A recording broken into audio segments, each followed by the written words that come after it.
نہج البلاغہ محمد علی foundation اسلام آباد سے چھپی، صفحہ نمبر 490 مکتوب نمبر 6 دیکھ لیجئے گا۔ حضرت علی یہاں پر خط میں کہہ رہے ہیں، جن لوگوں نے ابو بکر، عمر اور عثمان کی بیعت کی تھی، انہوں نے میرے ہاتھ پر اسی اصول کے مطابق بیعت کی جس اصول پر وہ ان کی بیعت کر چکے تھے۔ جن لوگوں نے ابو بکر، عمر، عثمان کی بیعت کی ہے، لوگ بھی وہی ہیں جنہوں نے حضرت علی کی بیعت کی ہے۔ نمبر 2، جس اصول پر ابو بکر، عمر، عثمان کی بیعت ہوئی ہے، اسی اصول پر مولا علی کی بیعت ہوئی ہے۔ اب سوال یہ ہے کہ ابو بکر، عمر، عثمان کی بیعت جس اصول پر ہوئی ہے وہ درست تھا کہ غلط تھا؟ اگر تو وہ درست تھا تو علی رضی اللہ تعالیٰ عنہ کی خلافت بھی اسی اصول پر ہوئی ہے، لہذا درست ہے۔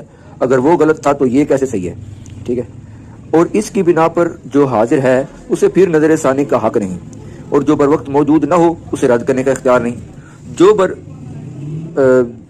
بر وقت نہ ہو اسے رد کرنے کا اختیار نہیں۔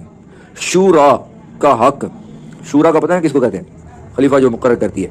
شورا کا حق صرف مہاجرین و انصار کو ہے، وہ اگر کسی پر ایکا کریں اور اسے خلیفہ سمجھیں تو اسی میں اللہ کی رضا و خوشنودی سمجھی جائے گی۔ مہاجرین اور انصار صحابہ جس کو خلیفہ سمجھیں گے اسی میں اللہ کی رضا اور خوشنودی سمجھی جائے گی۔ اب ابو بکر پر بھی، عمر پر بھی، عثمان پر بھی، علی پر بھی مہاجرین اور انصار دونوں نے کیا کر لیا؟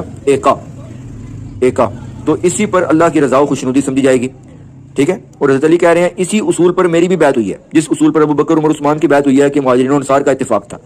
اب جو کوئی اس کی شخصیت پر اعتراض یا نیا نظریہ اختیار کرتا ہوا الگ ہو جائے تو اسے وہ سب اسی طرف واپس لائیں گے جدھر سے وہ منحرف ہوا ہے۔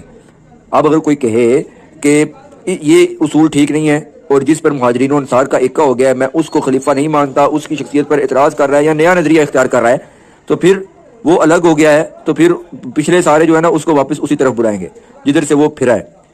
ٹھیک ہے، اور اگر انکار کرے تو اس سے لڑیں، کیونکہ وہ مومنوں کے طریق سے ہٹ کر دوسرے راہ پر ہو لیا ہے۔ صحابہ کو یہاں مومنوں کہا، اور جدھر وہ پھر گیا اللہ تعالیٰ بھی اسے ادھر ہی پھیر دے گا۔